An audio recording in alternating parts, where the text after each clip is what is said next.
Coach Jay Thomas, Demon football coach, getting ready for Thursday's whiteout game in Turpin Stadium. And as has been the case, weather a challenge, even today you're scrambling to have a contingency plan for practice. Well, I think not only us, but a lot of, from what I understand, a lot of teams in the Southland, we've all been dealing with, extreme heat and trying to get practices in. And then if it's not the heat, it's the rain. So it's been really hot in the mornings. We were able to get our practice in yesterday morning, but it was extremely hot. Even Sunday night, getting the practice in, it was really steamy. And so I think we've all had those challenges, and it seemed like we've had different weather each day in this past week, through the weekend. I'm calling the weekend like it's during the week. For us, we got off the bus and went right back to work, from Baylor. So all my days are confused. But yeah, dealing with the rain and in the afternoon, looks like we'll have to do that again today. Make some adjustments to try to get it done and get prepared to play, a quick ball game, early ball game in the week on Thursday night with Incarnate Word coming in. And good football team, we got to be ready to play. Incarnate Word last year beat you guys down in San Antonio with a strong second half. They put up 45 points, a lot of big plays. Talk about the Cardinals. Yeah, going back to last year, we played really good first half, and then the second half, they got our number.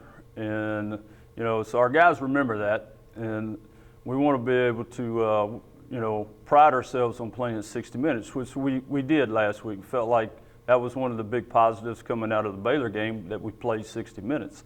So if we'll continue to do that, we'll find a way to have success. Even going back and watching a game last night that I finally got to sit in my chair and have supper with my girls and watch Florida State. And first ball game I really watched, but Florida State being down, they proved it. You play 60, anything can happen. And it happened for them last night, and that's what we got to continue to work on and continue to do. All right, offensively, certainly a game that statistically was miserable.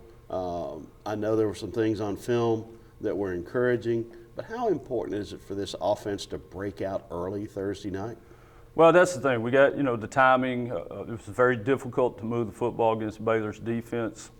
We got going in the second half, got some positive things going. The backs started running the ball a lot harder. We just started trying to get 2 to 3 yards, not trying to break every run, for a big gain. And sometimes that's the way it is. You just got to grind it out and keep the sticks moving. So I thought we improved in that area. The passing game, obviously protecting the quarterback, is something that we've really concentrated on this week. We got to be able to throw the ball. We got to move it through the air. Feel good about our run game, but those things are going to be important for us. We need to get off to a quick start, get some points on the board, allow our defense to play. Feel good about our defense. Defense did a lot of good things against Baylor, particularly down in the red zone. Early in the game, defense had their backs against the wall, but played well and played aggressive, and there was a lot of positive clips that came out of that. But yes, we need to get our offense on track and get going. All right, playing at home, always an advantage. Playing the first game of the conference season at home, equally a big advantage.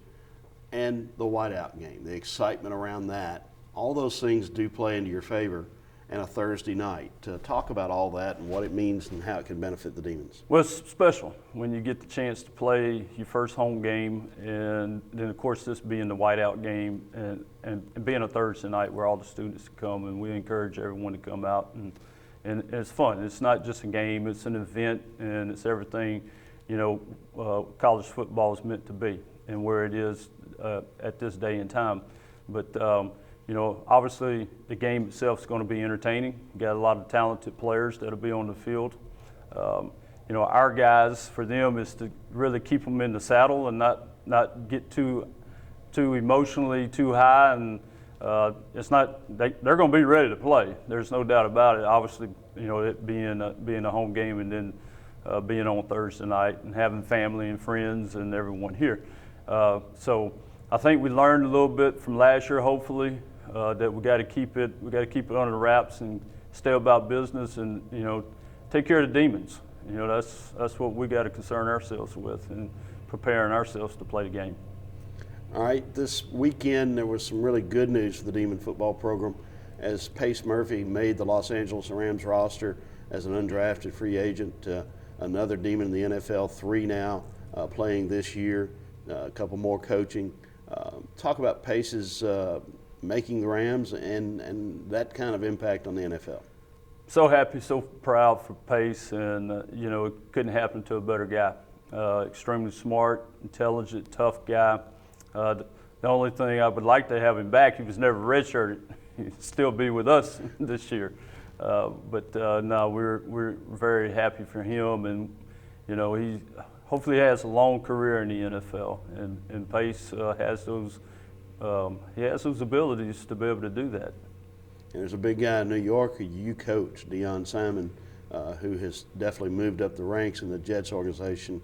And in just his second year. Talk about Deion a little bit. Yeah, Deion hanging around, being on the practice squad last year, and then this year I think he's made the full 53-man roster. Very excited for him too. Deion's worked really hard at it in the off season to have the opportunity that he's got. You always knew you had it there, and so sometimes it takes a little time for our guys to develop into those roles and get used to that competition at that level. It is the best in the world at our business, the NFL.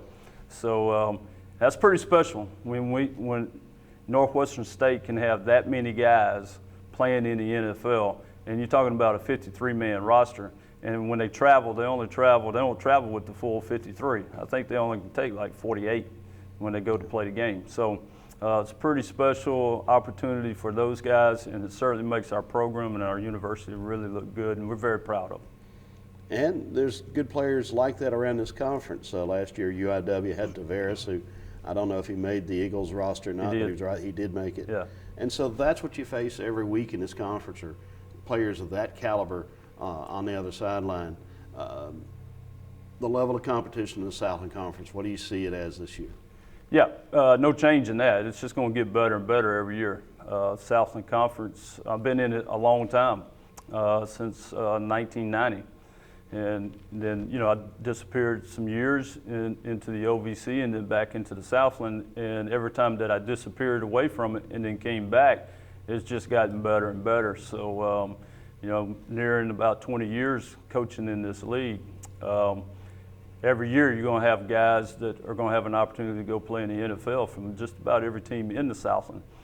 You got to be ready to play. It's a tough league. It's a lot of fun to coach in. Coaches are really good, so it's a challenge every week. It starts this week, and the way we're approaching it with our team, it's a playoff scenario. It's basically what it's become now, and either you're going to end up in the winner's bracket or you're going to end up in a loser's bracket. So we want to get off to a quick start and be in that winner's bracket, heading into 2 road games coming up in the next couple of weeks. All right, last question. This is a Thursday game. Your team will have class on Thursdays. How do you handle the routine of a weekday home football game? Well, we try to treat it just like we do Saturdays. It takes a lot of focus in order to play a collegiate game. And you can't have a lot of distractions around you to keep that focus. And it starts building in the night before when we have our meetings, team meetings, and we'll watch a little, what we call our little mini-series movie. Our video guys have put together. It's always entertaining. It's inspirational. But, it starts that night, and then you're going through the course of the day. It's a matter of getting enough rest time, getting the right meals, getting the right fluids. It takes a lot to prepare to play a collegiate game these days. And then, of course, dealing with the humidity, heat, that type of thing. So it's a fine line that you walk on game day, particularly when it's not a Saturday and it's a school day, and trying to make sure you get everything taken care of and the guys are rested up well enough where they can go out and they can play hard for 60 minutes because the game is really fast and it's very physical. All right, what's the key to win Thursday night? Well, the key for us, obviously, we talked about it earlier, is our offense needs to get on track and have an opportunity to do that. It's going to be very critical. Defensively, we're going to have to contain their quarterback. And we've got a couple wideouts that are really good. not letting the ball get over our heads, keep the ball in front of us, the secondary, do a good job of tackling, and we're going to have to do a good job containing the quarterback, Britton, I think is his last name. He's a really talented kid and can throw the football. Hurt us some doing that last year in the second half. But play solid in the special teams, as always. But, it's going to come down to us moving the football and sticking it in the end zone, I think. And, I'm looking forward to watching it. Beautiful. Thank you.